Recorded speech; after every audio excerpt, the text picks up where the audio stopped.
Mastering Verbs, Gerunds and Infinitives in TOEFL and IELTS. Hey learners! Today, we're diving deep into a fascinating topic that frequently appears in the TOEFL and IELTS exams: the use of gerunds and infinitives after certain verbs. By the end of this video, you'll have a clear understanding of when and how to use them accurately. Let's get started. Gerunds are verbs that function as nouns and end in ing, like swimming or reading. Infinitives are the basic form of a verb preceded by to, like to swim, or to read. Example: I love swimming in the ocean. Gerund: I would like to swim in the ocean.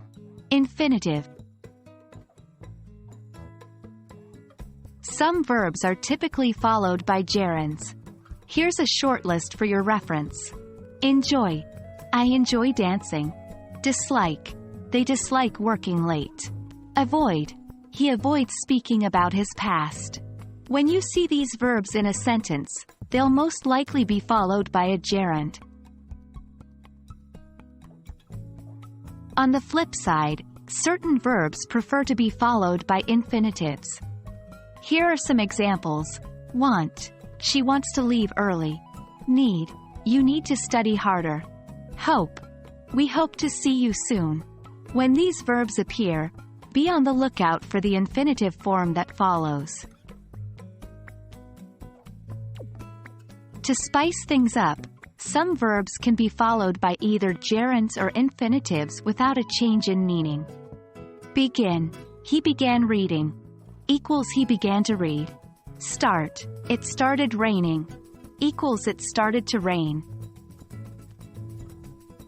However, some verbs can be followed by both forms but with a change in meaning. Remember: I remember locking the door. I recall the action of locking the door.